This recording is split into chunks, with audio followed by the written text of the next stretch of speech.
Então disse o rei: esta diz, este que vive é meu filho, e o teu filho morto. E esta outra diz: não, por certo o morto é teu filho e o meu filho vivo. Disse mais o rei: trazei-me uma espada. E trouxeram uma espada diante do rei.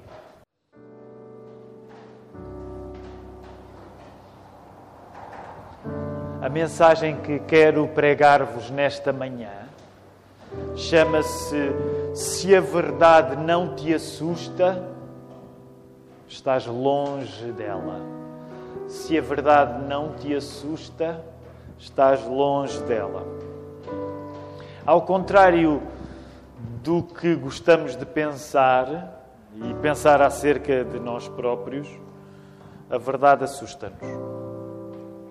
Por isso, no texto que nós estamos a ler nesta manhã, no meio desta grande tragédia que está a acontecer com estas duas mulheres que procuraram o conselho da melhor cabeça naquele tempo, que era Salomão, no meio desta grande tragédia, em que uma mulher diz uma coisa, outra mulher diz outra, a verdade vai ter de ser dita por Salomão, e a maneira como Salomão vai ter de dizer a verdade no meio de uma história em que há conflito, em que há mentira, a maneira como Salomão vai dizer a verdade é um pouco assustadora, porque entra através do pedido por uma espada. Foi isso que nós acabámos de ler no verso 23 e 24. A verdade está a entrar em cena, e a maneira como a verdade está a entrar em cena no meio da mentira é através do pedido por uma espada. E da mesma maneira como a coisa fica um pouco assustadora, porque Salomão pediu uma espada, a entrada da verdade em cena nas nossas vidas é igualmente assustadora.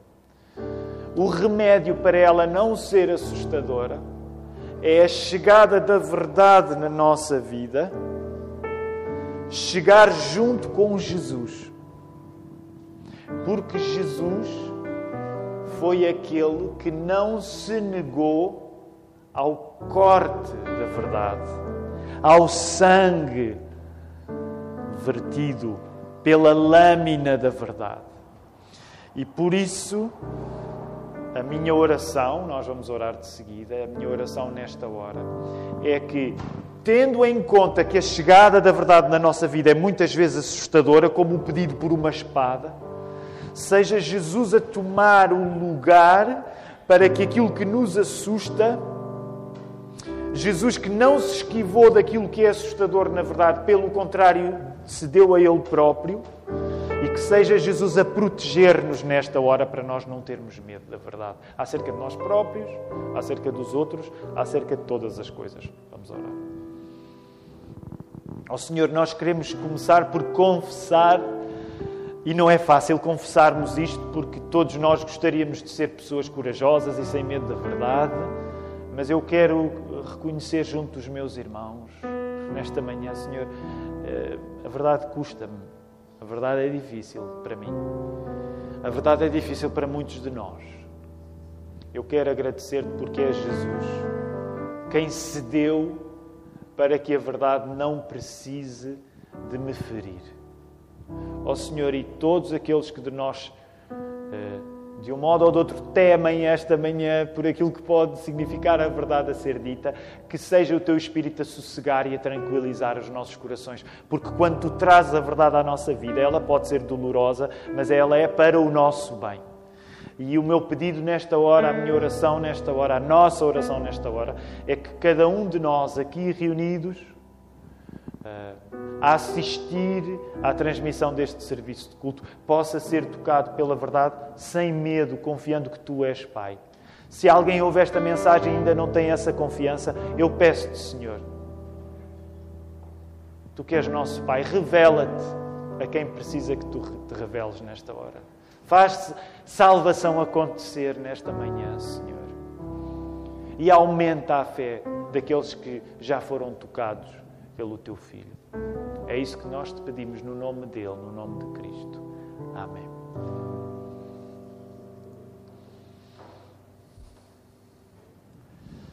Alguns de nós já estamos muito contextualizados. Estamos a estudar o capítulo 3 do primeiro livro de Reis há já uns meses. Começámos por ver neste capítulo 3 o modo como Salomão é dado como um exemplo fantástico de sabedoria e de discernimento. Nós estamos a estudar esta série de mensagens, chama-se Sabes. É um estudo acerca do discernimento, porque chegamos à conclusão que todos nós precisamos de compreender a realidade.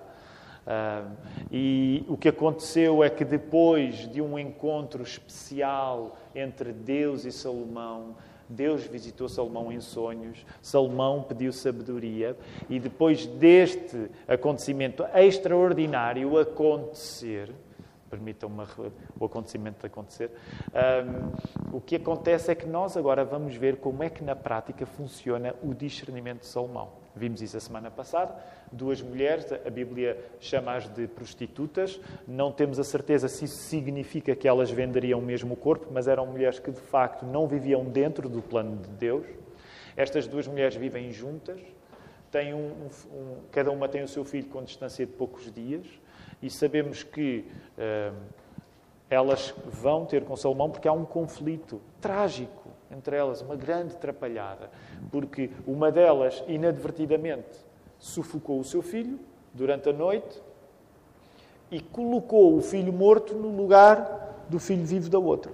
Então, a primeira mulher, a primeira que falou, a que falou mais, vimos a semana passada, chega a Salomão e diz: Rei Salomão, tens de me valer, estou a parafrasear, tens de me valer porque esta mulher colocou o seu filho morto no lugar do meu filho vivo e agora diz que o meu filho vivo é o filho verdadeiro dela. E claro que a outra mulher, a segunda, diz não, o contrário. Então temos aqui um grande conflito, porque há uma mentira e Salomão é chamado a trazer a verdade através da sua sabedoria. Sabedoria essa que tinha sido aquilo que Deus lhe tinha dado quando Salomão a pediu.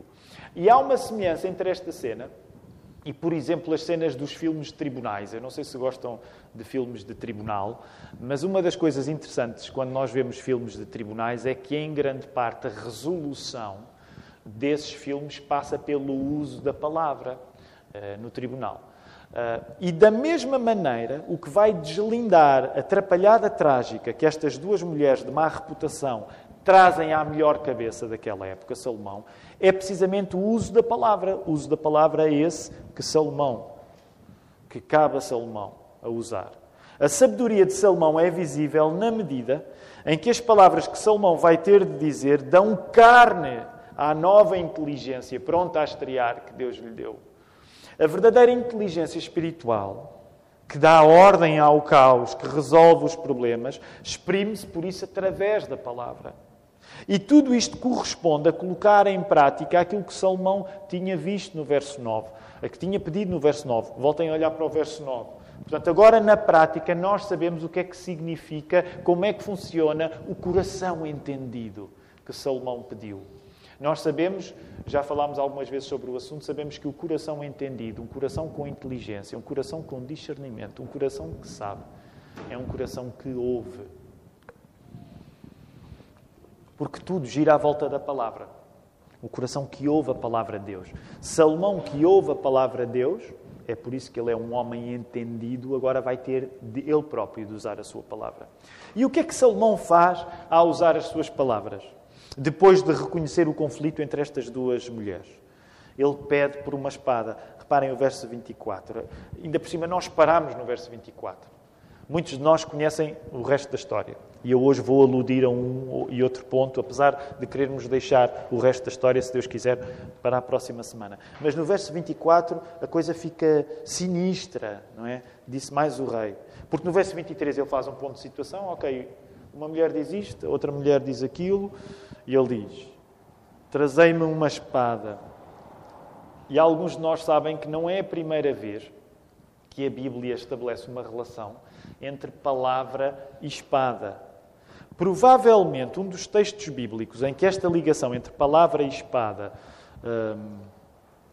mais se destaca é, por exemplo, na carta aos Hebreus, no capítulo 4, verso 12, quando diz assim: A palavra de Deus é viva e eficaz e mais cortante do que qualquer espada de 2 gumes e penetra até ao ponto de dividir alma e espírito, juntas e medula, e é apta para discernir os pensamentos e propósitos do coração. Isto significa que, ao usar a palavra para pedir uma espada, Salomão ilustra a responsabilidade que ele agora tinha de discernir profundamente ao ponto onde verdade e mentira se distinguiam naquela história. Diante de alguém que mente, a resposta de Salomão tem de trazer ao cimo a verdade. Isto quer dizer que o mesmo se aplica à palavra de Deus. É a palavra de Deus que separa a verdade da mentira como uma lâmina afiadíssima. Na Bíblia, palavra e espada podem ser sinónimos porque ir ao fundo das questões não é uma coisa natural para nós, mas é algo que precisa de um uso profundo da verdade de Deus que facilmente nos fere. Ir ao fundo da questão não é uma coisa natural para nós. Nós precisamos da palavra de Deus para ir ao fundo da questão. E sabem, por isso é que na Bíblia é tão consolidada esta relação entre palavra e espada. E só para dar uma outra nota, ela não está aqui no sermão escrito. São aquelas coisas que todos os domingos acabo, de uma maneira ou de outra, por repetir, porque são as coisas vitais à nossa fé.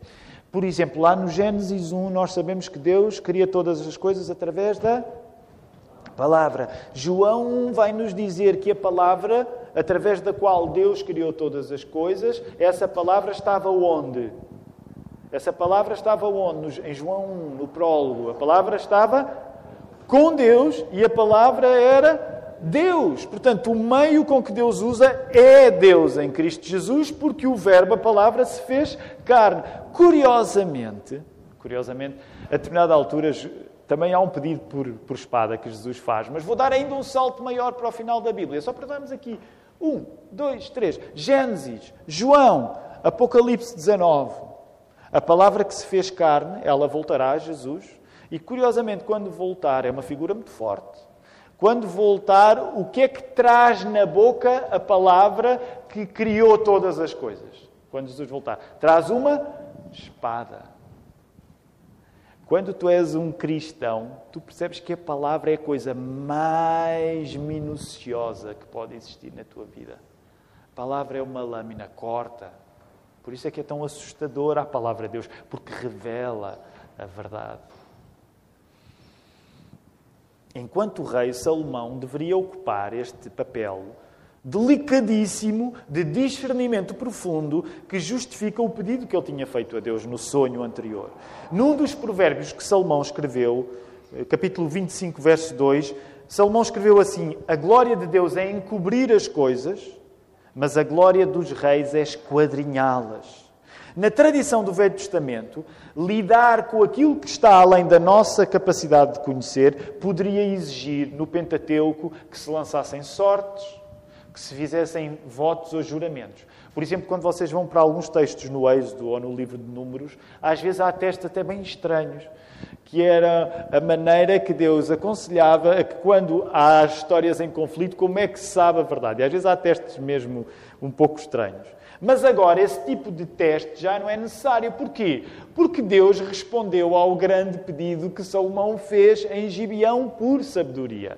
E por causa disso, Salomão agora tem uma sabedoria pronta a estrear, que é aquilo que Deus lhe deu, e por isso mesmo ele tem a capacidade, no meio daquelas histórias em conflito, de trazer ao de cima a verdade. A Salomão, enquanto rei, tinha sido dada uma responsabilidade enorme de descobrir a verdade onde ela parece não existir.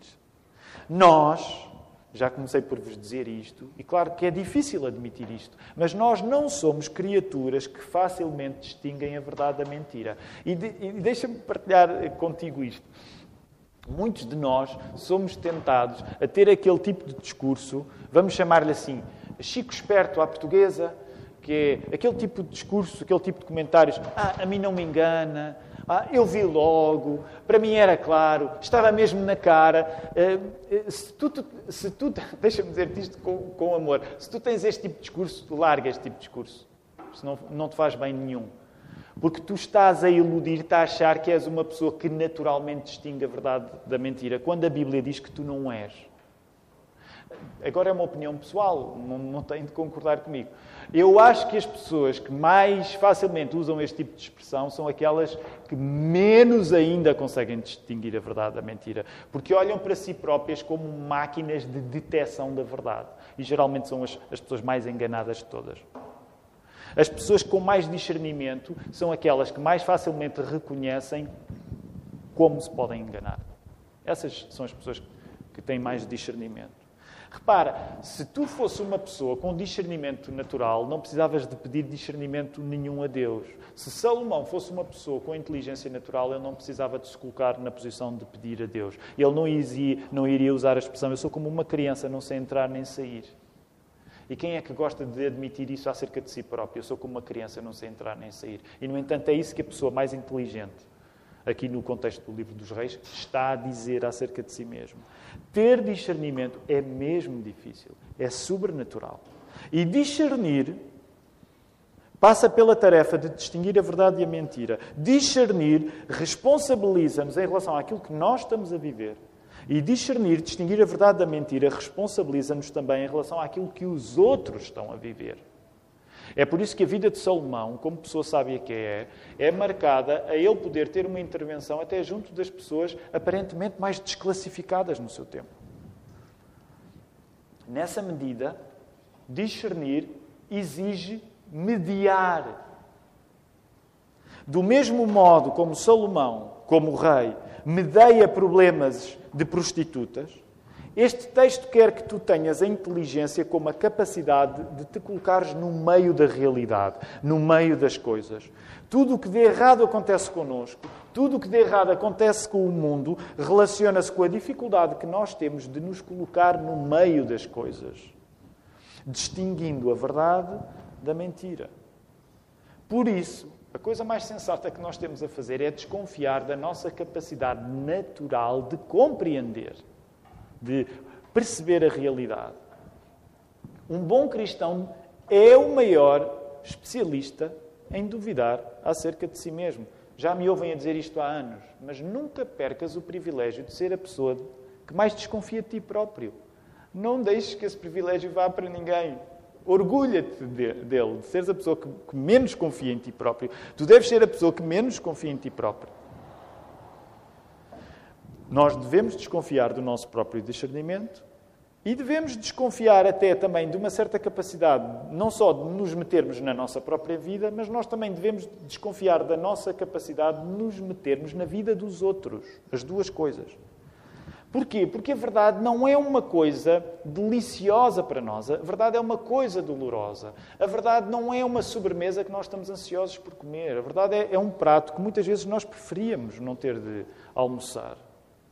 Lidar com a verdade fere. É por isso que estamos a falar de espadas e de lâminas. É o que o texto nos está a dizer. E na nossa fé cristã, só se conhece a verdade pelo sangue. A verdade só se conhece, de facto, pelo sangue. O que é que eu quero dizer com isto? Quando nós não estamos dispostos a sangrar pelas coisas, quando nós não estamos dispostos a sofrer pelas coisas, nós não estamos dispostos a saber coisa nenhuma. Porque saber não é uma categoria teórica em que eu organizo no cérebro uma coisa com a qual eu não me relaciono. Isso não é sabedoria aos olhos da Bíblia. Saber é ter de lidar com as coisas e, nesse sentido, é ter de nos cortarmos nas coisas com que nos relacionamos. Sangramos por elas. Quando eu não estou disposto a sangrar pelos outros, a sofrer pelos outros, eu não estou realmente disposto a saber nada acerca deles. Nessa medida, não existem ajudas sem custo. Foi isso que Cristo fez por nós. Jesus não veio como um mestre para nos dar pepitas de sabedoria e agora apanhem-nas quem quiser. Ele veio sangrar por nós, sofrer por nós, porque isto não vai lá apenas com uma transferência de conhecimento. Sabedoria não é apenas uma transferência de conhecimento. Isso não quer dizer que, a partir do exemplo de Cristo, nós nos vamos relacionar com a nossa vida ou com a vida dos outros sendo Cristo para eles. Okay? E aqui é um ponto importante. Quando tu és cristão, tu deves colocar-te no meio da tua vida, no meio da vida dos outros, e tu não vais ser Cristo para eles. Porque só Cristo salva mesmo. Mas tu deves ser como Cristo para eles. E eu aqui sublinhava a palavra como Cristo para eles. Há uma grande diferença em eu ajudar sendo Cristo para as pessoas e eu ajudar sendo como Cristo para as pessoas. Eu não tenho a capacidade de ser Cristo para ninguém, nem para mim próprio. Se eu tivesse a capacidade de ser Cristo para mim próprio, eu não precisava de ser salvo por Ele. Eu autossalvava-me. Mas ninguém se autossalva. Logo, quando nós nos envolvemos na vida dos outros, nós não somos Cristos para eles, mas nós somos como Cristo. Somos à semelhança de Jesus. Agora reparem, isto também significa duas frentes diferentes. Rapidamente quero falar-vos dela. Uma pessoa caracterizada em querer meter-se na vida do outro, ou sabe o que está a fazer e vai sangrar por isso, ou é um tolo. Vamos ver dois extremos, porque há aqui dois extremos. Há o extremo da pessoa que vai querer meter-se na vida do outro e há o extremo da pessoa que é indiferente. Vamos começar agora pelo extremo da pessoa que se mete na vida do outro. E vamos colocar o bom desejo de ajudar os outros a correr mal. Não é? As pessoas... Eu não sei se vocês conhecem alguém que gosta de se meter na vossa vida. Eu conheço uma outra pessoa. Se calhar vocês têm vidas mais civilizadas que a minha e nunca conheceram ninguém assim. Ou se calhar são vocês que são assim, não sei. Mas, não é? Nós sabemos que às vezes a boa intenção... Aliás, não há nada tão perigoso no ser humano como o voluntarismo, como a disponibilidade, não é? É triste quando nós não estamos disponíveis para algumas coisas, mas ter de aturar alguém demasiado disponível pode ser um verdadeiro inferno. Agora, eu quero falar rapidamente acerca disto. Uma pessoa que se caracteriza em querer meter-se na vida do outro, como já vos disse, ou sabe o que está a fazer e vai sangrar por isso, ou é tonta. Nós não nos envolvemos na vida uns dos outros para que a nossa sabedoria saia destacada. E quando nós nos envolvemos na vida uns dos outros, é sem dúvida para sofrermos com eles.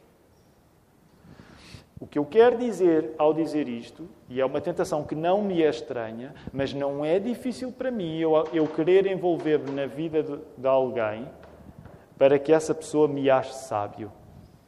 Na semana passada também vos falei um pouco acerca disso, não é? Quando falávamos, às vezes, no excesso, claro que tentei dizer com ironia, mas no excesso de gente sábia à nossa volta. Às vezes, aquilo que nos mobiliza para ajudar os outros não é necessariamente uma ajuda real. É nós gostarmos da retribuição que haverá quando ficarmos bem vistos pelos conselhos que demos. Okay? Agora estou a falar neste extremo. Logo, permitam-me este conselho para todos nós que somos tentados por este extremo. Pessoas demasiado prontas em estar no meio do problema dos outros geralmente procuram que os outros lhes reconheçam sabedoria, não tendo noção do sofrimento real envolvido nisso. Querem ouvir um provérbio interessante deste nosso querido rei Salomão? Provérbios 26, 17. Quem se mete em questão alheia é como aquele que toma pelas orelhas um cão que passa. Quem se mete em questão alheia é como aquele que toma pelas orelhas um cão que passa. Já fiz este desafio ao primeiro turno, quero fazer-vos agora. Façam hoje o teste, até para animar. Andamos todos um pouco deprimidos por causa do Covid, mas façam hoje um teste. Portanto, o primeiro cão que vos passar à frente, tentem-lhe pegar pelas orelhas. Se ele for pequenino, bem, aí vocês vão ser presos por ter mudado de conselho e por terem agredido um animal. Ao menos, se vão ser presos, que façam isso a uma escala grande. Mas se for um cão pequenino, vocês até se podem safar mais ou menos, não é? Porque conseguem. Agora, imaginem que é um pitbull, não é? E que vocês vão ter de pegar um pitbull pelas orelhas. A ideia não foi minha, isto é a Bíblia que diz, não fui eu que tive a ideia deste provérbio, mas é para dizer, não levem a mal usar a expressão assim, tu és tonto, deixem-me exagerar, tu és parvo, se te queres meter no assunto dos outros sem estares pronto para sofrer com eles. Tu vais arranjar lenha para te queimar. Vais arranjar um pitbull para te morder. Portanto, para quem cai neste extremo, calma. Envolver-nos na vida dos outros é estarmos prontos para provar a lâmina que os fere. Agora vamos ao outro extremo, que é igualmente triste, que é o extremo da indiferença. E já vos falei acerca deste extremo quando, por exemplo, víamos a sabedoria de Jó, a ciência de Jó. Além da paciência de Jó, a ciência de Jó. Porque víamos que uma das lições da história triste, trágica, mas graças a Deus depois abençoada da vida de Jó, é que uma das certezas que tu podes ter é que se tu queres ser sábio, tu vais ter de lidar com o sofrimento.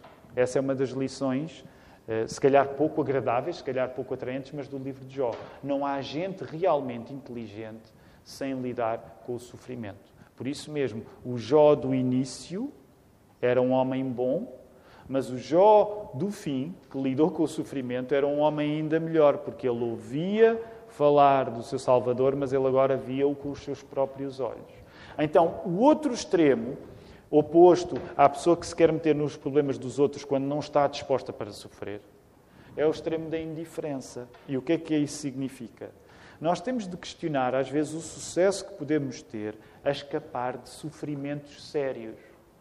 E deixe-me usar aqui uma análise uma imagem pouco sofisticada. Muitas vezes a nossa vida pode ser caracterizada como uma espécie de, sabem, slalom, aquela modalidade na neve com esquis, geralmente é com esquis, certo? Em que a pessoa vai se desviando dos obstáculos. Deixem-me fazer esta caricatura. Em grande parte, a tentação na nossa vida é que a nossa vida seja um grande slalom ao sofrimento. E sabem que isso é curioso até dentro da igreja. Uma das coisas, o nosso diácono Hugo hoje já disse muitas vezes, nós temos segurança para dar e vender, é verdade. E sabem, outra coisa que temos para dar e vender na igreja é sofrimento. Sabem a razão porque há muitas pessoas que não estão na igreja? Porque naturalmente elas pressentem, cheiram que vão sofrer. Claro que vão sofrer. Nós já pensámos em reestruturar a parte de frente da nossa igreja, a dizer precisamente isto: venha esta igreja que certamente sofrerá. Mas depois chegámos à conclusão que se calhar não era a maneira mais aliciante. Mas deixem-me dizer, a vida de qualquer igreja é marcada por sofrimento. Nós não somos masoquistas, não o procuramos. Mas é marcada por sofrimento porque todos nós sofremos. E na igreja não precisamos de fingir que não sofremos. Agora, a coisa engraçada é que às vezes até na igreja há pessoas que conseguem fazer um slalom impressionante a escapar-se do sofrimento dos outros. E deixem-me dizer-vos isso com honestidade. Às vezes a nossa maior fatalidade é o facto de nós estarmos a conseguir viver para ser felizes. Deixem-me voltar a repetir. Às vezes a coisa mais fatal, a pior coisa da nossa vida é a capacidade que nós ganhamos de viver de felicidade em felicidade. Não somos masoquistas, não desejamos sofrer, mas sabemos que sofrer aumenta o nosso discernimento. Para terminar, o que é que vai deslindar esta atrapalhada trágica do filho morto das duas mulheres de má reputação? É o uso da palavra que veremos para a semana naquilo que Salomão vai dizer. Não vamos já entrar, mas queremos reconhecer que o uso da palavra que Salomão vai fazer será assustador como a lâmina da espada que ele acabou de pedir. Aquilo que Salomão vai dizer, muitos de nós sabem o que é que Salomão vai dizer, que se Deus quiser veremos na próxima semana, é tão assustador como a espada que ele já pediu. Porquê? Porque ele vai anunciar que está pronto para dar uso àquela espada. Isto significa que a verdade, quando vai entrar em cena, vai assustar. E por isso a mensagem chama-se: se a verdade não te assusta, tu estás longe dela, porque geralmente a verdade, quando chega, ela assusta. Agora reparem, quero que tu olhes para isto com esperança. Porque esta história de Salomão, com estas duas mulheres, não está terminada sem a história do nosso Senhor Jesus Cristo. E agora quero que tu ponderes, por um lado, quem Salomão é e quem Jesus Cristo é, aquele que é maior do que Salomão. Aliás, ainda hoje, não sei se repararam, nós lemos um excerto do Sermão do Monte, que estudámos durante mais de um ano aqui na igreja, naquela parte em que Jesus dá o antídoto contra a ansiedade. E ele diz que nem Salomão se vestiu com a etiqueta dos lírios do campo. É uma imagem maravilhosa. Então, pensa agora rapidamente. Salomão de um lado, Jesus do outro. Quando Salomão corta com a sua palavra, que é o que nós podemos dizer que está a acontecer aqui, Salomão está a cortar com a sua palavra, porque a palavra dele pediu uma espada e ele vai anunciar a possibilidade da espada ser usada. Quando Salomão corta com a sua palavra, ele antecipa a palavra que será cortada. A verdade que é Salomão rasgar com o seu verbo, a verdade que é Salomão rasgar coisas com o seu verbo, é a verdade que é Jesus ser o verbo rasgado. Onde o primeiro, Salomão, ameaça a possibilidade de sangue, Jesus sangra mesmo a ameaça. Já viram o contraste? Significa que tudo aquilo que Salomão antecipou e trouxe a possibilidade, e que, como nós sabemos, olhando para as cenas dos próximos capítulos, podia ter acontecido, mas não aconteceu. Tudo isso que foi suspenso em Salomão foi largamente colocado sobre Jesus. Repara, o filho, que nós sabemos já antevendo as cenas dos próximos capítulos, o filho, a criança, que aqui, graças à sabedoria de Salomão, vai ser poupada, é o Filho de Deus que não foi poupado por nós. É isso que está em causa no facto da nossa vida ser resolvida pela morte e ressurreição de Jesus. A fé cristã é assustadora, de facto é assustadora, porque diz-nos que a salvação, para ser salvação, envolveu a morte injusta do nosso Salvador, Deus, que era completamente Deus e completamente homem. Isso assusta, mas deixa-me dizer, tu precisas de uma coisa que seja tão assustadora como a lâmina desta mensagem para ir àquele detalhe que, por mais que tu te esforces, não consegues chegar lá. Aquele ponto onde a medula é atingida e onde se distingue verdade e mentira. Onde nós somos perdoados por Deus. Por isso quero convidar-te nesta manhã, tu dares graças a Deus por este bebé que aqui foi poupado, mas pelo Filho de Deus que não foi poupado e que foi dado por nós. E eu quero convidar-te nesta hora a poderes ficar de pé para podermos orar.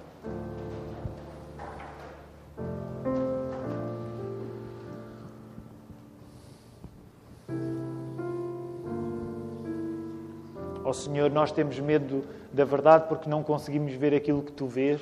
Nós fazemos parte do nosso tempo, o nosso tempo é rápido. Nós nem sequer sabemos o que vai acontecer logo. Não sabemos aquilo que pode mudar amanhã.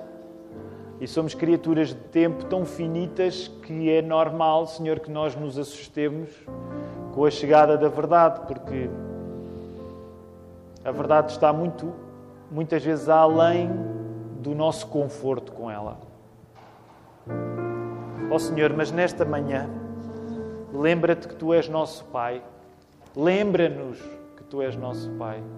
E dá-nos o conforto de saber que, por muito assustadora que a verdade seja, o Teu Filho já foi dado como essa verdade final, para nos livrar daquilo que nós não seríamos capazes de fazer por nós próprios, que era salvar-nos a nós próprios, tratar de nós próprios.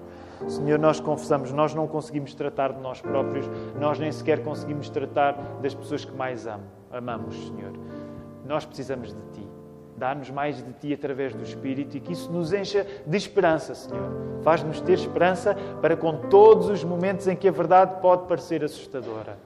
E que isso se converta na nossa vida em absoluta confiança que Tu és nosso Pai, que estás a cuidar de todas as coisas, mesmo aquelas que nos parecem mais assustadoras, e que nós possamos, no meio dessa verdade, ajudar as pessoas que estão à nossa volta. Nós não vamos ser Cristo para elas, mas nós somos chamados a ser como Cristo para elas. Recebam a bênção do Senhor. Que o amor seja com todos vós em Cristo Jesus. Amém. Podemos ficar sentados.